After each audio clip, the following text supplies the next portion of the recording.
Assalamualaikum warahmatullahi wabarakatuh. Perkenalkan, nama saya Fadila Firdai Kusmawati, NIM J310190185. Saya dari SIFHA dan di sini saya akan melakukan video terkait ujian praktikum penilaian konsumsi pangan. Nah, di sini saya mendapatkan kasus yaitu metode apa yang digunakan untuk mencari hubungan antara asupan zat besi dengan kadar hemoglobin wanita hamil.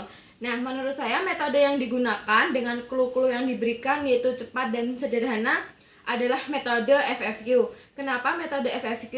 Karena sesuai dengan clue yang diberikan, wawancara ini membutuhkan waktu yang cepat tapi data yang juga akurat. Nah, kali ini saya akan menjelaskan yang pertama yaitu mengenai pengertian FFQ. Pengertian FFQ sendiri adalah metode yang digunakan untuk mengetahui frekuensi asupan makanan responden, dan metode ini bersifat kualitatif dan dapat dilakukan dalam kurun waktu hari, 1 minggu, 1 bulan maupun 1 tahun. Nah, tujuan dari FFQ ini adalah untuk mengetahui hubungan antara asupan makanan dengan penyakit yang ada pada responden. Lalu untuk manfaat dari FFQ ini sendiri yaitu mengetahui seberapa sering konsumsi makanan yang dikonsumsi oleh responden. Nah, sebelum untuk melakukan wawancara, adapun tahap-tahap yang akan saya lakukan terlebih dahulu, yaitu yang pertama mencari beberapa pendahuluan seperti mencari hubungan antara makanan dengan penyakit dari beberapa jurnal. Lalu yang kedua yaitu saya menyusun bahan daftar makanan dan minuman apa saja yang sesuai dengan penyakit responden, karena responden ini ada hubungannya dengan zat besi dan juga kadar hemoglobin, maka kebanyakan makanan yang akan saya masukkan yaitu terkait dengan anemia. Lalu yang kedua yaitu saya akan sudah mengelompokkan bahan makanan seperti sumber karbohidrat, protein, lemak, susu, dan makanan yang lainnya. Lalu yang keempat akan saya melakukan wawancara, dan yang kelima akan menghitung frekuensi zat gizi pada responden, dan yang terakhir yaitu menentukan zat gizi dari responden tersebut. Nah, tanpa panjang lagi saya akan langsung memberitahu bagaimana cara pengukuran metode FFQ dengan baik dan benar. Dan di sini saya sudah memiliki formulir yang sudah saya siapkan yang nantinya akan diisi oleh responden. Seperti ini formulirnya.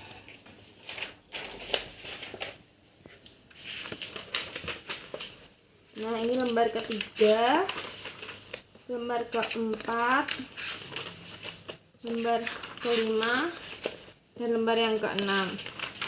Nah, di sini sudah saya berikan makanan yang beberapa jenis bahan makanan dan minuman yang lengkap yang nantinya akan diisi oleh responden. Nah, langsung saja kita langsung ke responden, tapi karena ini sedang PPKM, jangan lupa gunakan masker lebih dahulu.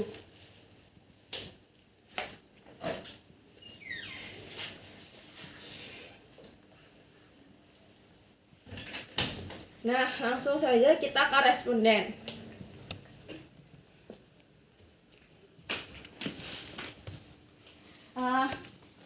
Assalamualaikum Bu, mohon maaf saya mengganggu waktunya sebentar. Dan di sini saya ada nama saya Fadila Firdai Kusmawati, saya dari Universitas Muhammadiyah Surakarta. Dan di sini saya akan melakukan pengisian formulir terkait dengan wanita ibu hamil. Karena ibu memenuhi kriteria dari formulir ini, maka saya meminta bantuannya untuk mengisi formulir ini. Mohon diperkenalkan terlebih dahulu nama dan usia. Perkenalkan, nama saya Ida Yulasi Herawati, usia saya 40 tahun. Nah, terima kasih Bu atas waktu dan tempat yang sudah diberikan kepada saya. Dan di sini silakan Ibu mengisi terlebih dahulu inisial responden, jenis kelamin, umur, dan alamat.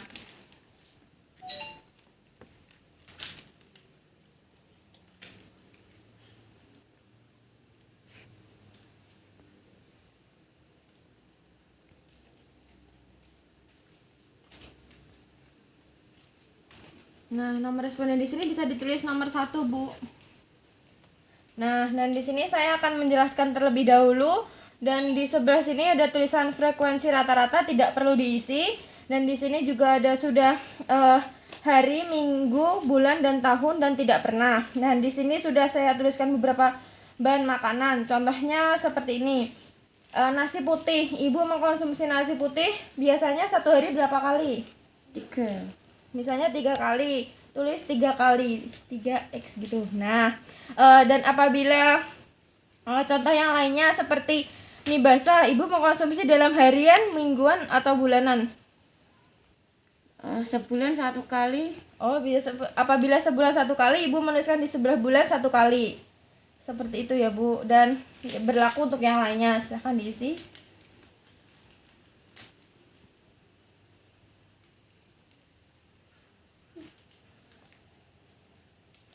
Untuk yang tidak pernah bukan strip, Bu, tapi centang. Oke. Iya.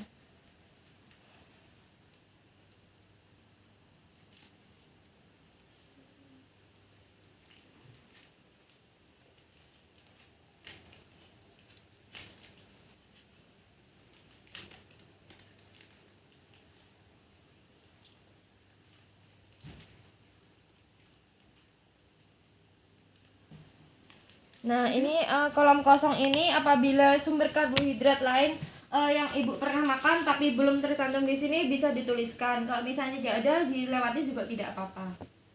Nah, itu Oh ya sudah, langsung ke sumber protein hewani saja ya, Bu. sama. Iya, sama.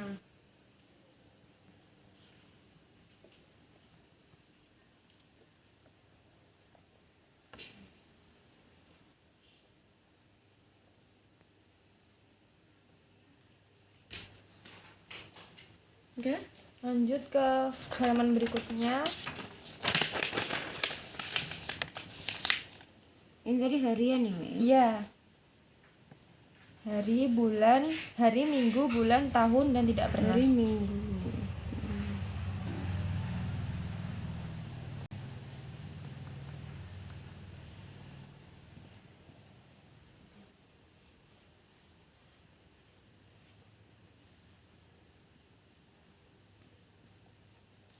Ini juga Iya.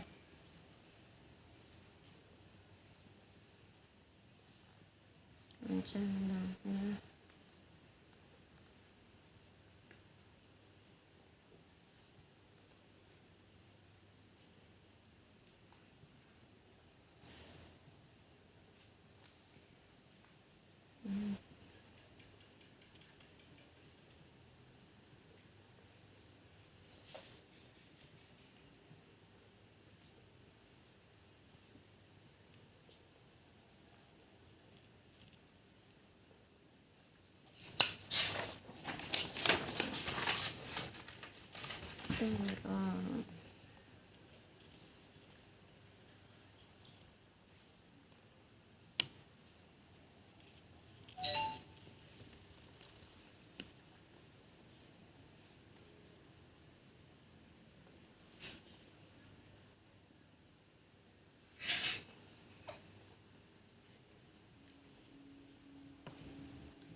Rambutan tadi sudah itu.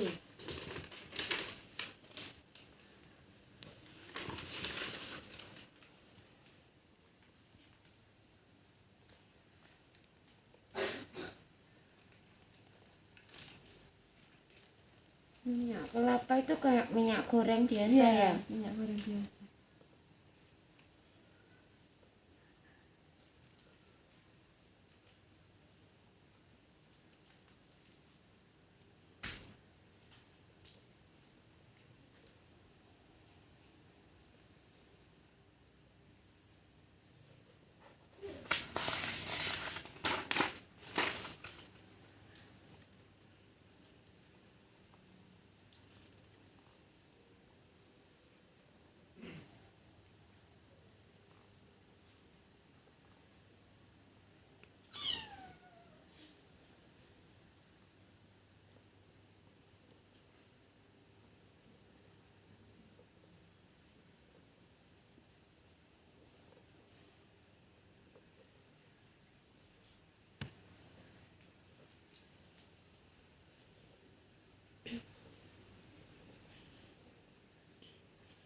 belakang.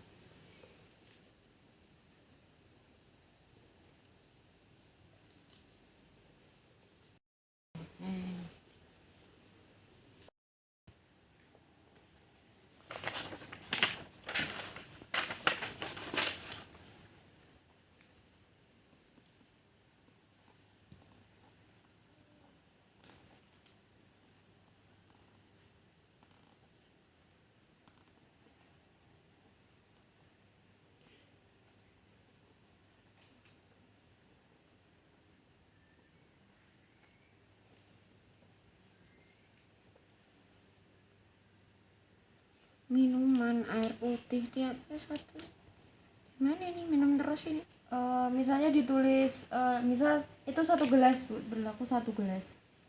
18 satu iya. hari. Astaga.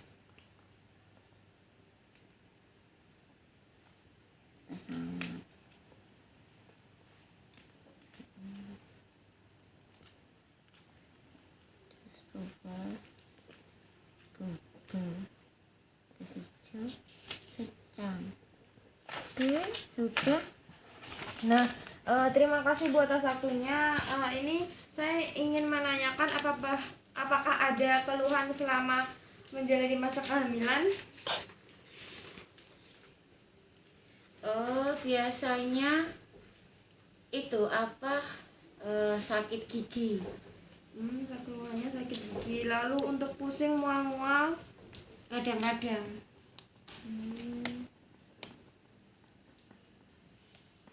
Kadang-kadang pusing dan mual ya Bu. Dan ini saya melihat karena di sini daerah pedesaan, jadi untuk menemukan minuman boba, milk tea dan es ini sangat sulit ya Bu. Lumayan ya, jarang. Dan untuk di sini Ibu, saya lihat di konsumsi makanan yang lain-lain banyak sekali mengkonsumsi makanan lemak Ibu, karena di sini lebih banyak dalam konsumsi 1 minggu mengkonsumsi nasi goreng 3 kali, lalu rujak petis, mie goreng dan yang lain-lain. Ini sebaiknya dihindari ya Bu, karena akan membahayakan bagi ibu dan juga bayi nantinya. Lalu di sini untuk mengkonsumsi susu, di sini ibunya juga hampir tidak pernah ya Bu. Apakah ada alergi susu atau apa? Tidak suka susu. Oh, ibunya tidak suka susu. Sebaiknya ini walaupun tidak suka tetap dipaksakan Bu, karena susu ini mengandung zat besi yang sangat tinggi dan lebih bagus untuk mencegah anemia.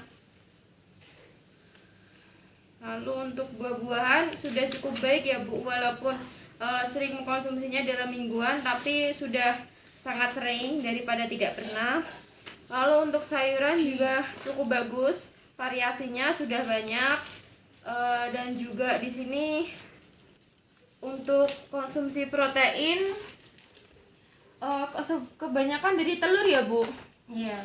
Untuk tahu tempe jarang ya Bu mengkonsumsi tahu tempe. Oh, ini juga sih setiap hari ya Bu, berarti itu Tiap konsumsi hari tahu tapi tempe. sedikit-sedikit. Oh iya, jadi lebih banyak ke telur dan tahu tempe ya Bu. Iya. Dan ini juga sudah cukup baik, tapi sebaiknya ibu juga mengkonsumsi seperti daging-daging merah atau daging yang warna merah seperti daging sapi, lalu jeroan ayam seperti itu, karena mengandung lebih banyak zat besi ya Bu. Terus lalu ini untuk karbonya juga sudah cukup bervariasi dan bagus. Ya sudah, terima kasih Bu atas waktunya dan tempat yang sudah dipersilakan untuk saya. Kurang lebihnya saya mohon maaf. Assalamualaikum. Waalaikumsalam. Nah, selanjutnya saya akan menjelaskan mengenai tujuan dan manfaat FFQ dari formulir ini yang sudah kita ambil dari Ibu Ida tadi. Tujuan dari FFQ ini yaitu sesuai dengan kasus yang tersedia dan responden yang hampir sama dengan kasus, yaitu tujuannya untuk mengetahui hubungan antara asupan zat besi dengan kadar hemoglobin yang ada pada responden. Selain itu, manfaat yang lain yaitu untuk mengetahui seberapa sering makanan yang dikonsumsi responden yang mengandung zat besi, sehingga kita dapat menentukan kadar hemoglobinnya pada responden tersebut. Nah, untuk yang lain seperti yang kita ketahui, anemia ini sangatlah fatal bagi ibu hamil maupun dari anak itu sendiri. Bagi ibu hamil yang nantinya akan menyebabkan depresi setelah melahirkan, lalu yang kedua yaitu pendarahan saat melahirkan.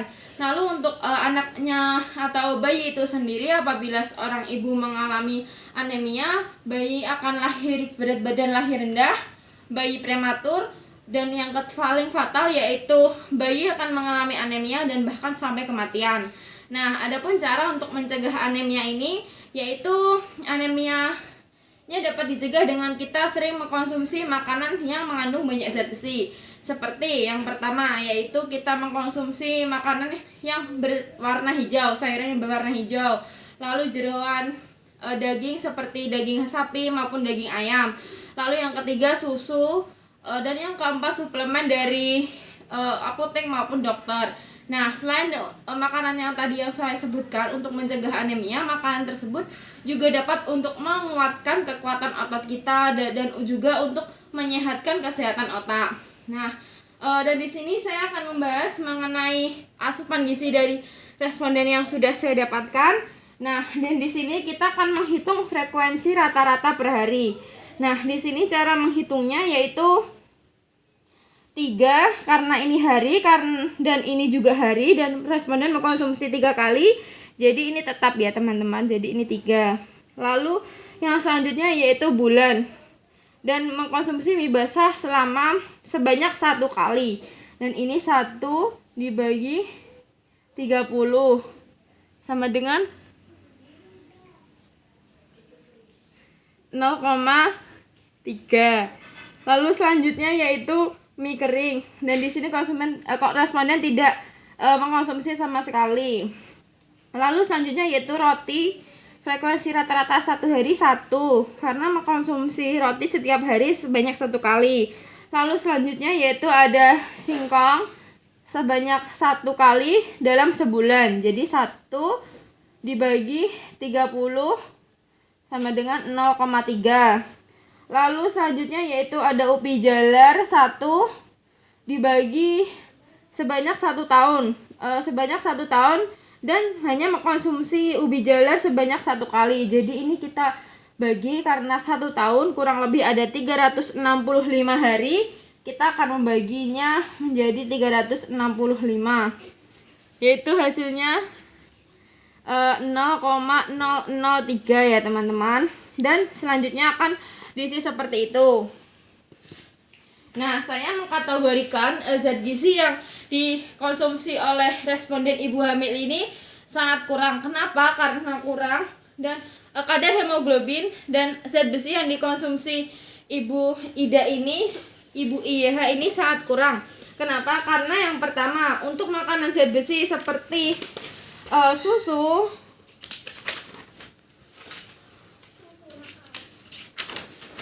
ini responden tidak suka susu. Sudah saya tulis di catatan di sebelah sini, yaitu responden di sebelah sini dia tidak pernah mengkonsumsi sama sekali susu. Jadi kebutuhan zat besi untuk responden dan untuk janinnya sangat kurang. Lalu selanjutnya untuk makanan yang mengandung protein seperti jeroan juga sangat kurang, karena responden tidak suka pada makanan yang mengandung jeroan seperti itu. Nah, setelah menghitung dari frekuensi rata-rata per hari dari responden Ibu Ida, selanjutnya saya akan menjelaskan mengenai kelebihan dan kekurangan dari metode FFG ini. Nah, yang pertama atau kelebihannya terlebih dahulu, yang pertama yaitu responden dapat mengisi sendiri formulir ini. Seperti yang sudah dicontohkan oleh Ibu Ida tadi, Ibu Ida dapat mengisi formulir sendiri. Lalu yang kedua yaitu relatif murah dan sederhana, hanya membutuhkan formulir dan menjelaskan sedikit kepada responden. Nah, lalu yang ketiga yaitu responden dapat tidak memerlukan keahlian khusus dalam mengisi ini. Seperti yang sudah saya tadi jelaskan, Ibu Ida hanya mengisi dari yang sudah saya jelaskan, dan beliau sangat lancar dan juga baik dan benar dalam mengisi formulir ini. Lalu yang terakhir, yang keempat yaitu menghubungkan, dengan adanya formulir ini dapat menghubungkan antara penyakit dengan asupan gizi yang dikonsumsi oleh responden. Selanjutnya yaitu kekurangan FFQ. Kekurangan FFQ ini ada 5. Yang pertama yaitu tidak adanya integrasi di dalam formulir ini. Kenapa? Karena tidak ada jumlah dalam gram, sehingga kita tidak bisa menentukan integrasi lebih detail. Nah, lalu yang kedua yaitu perlu adanya pendahuluan terlebih dahulu untuk menentukan apa saja bahan makanan dan jenis makanan maupun minuman yang ada dalam formulir ini. Lalu yang ketiga yaitu sulit untuk mengembangkan formulir ini. Nah, lalu yang keempat selanjutnya yaitu cukup menjemukan bagi pewawancara. Lalu yang kelima yaitu harus membutuhkan motivasi yang tinggi dari responden dan juga kejujuran yang tinggi dari responden. Sekian dari saya. Wassalamualaikum warahmatullahi wabarakatuh.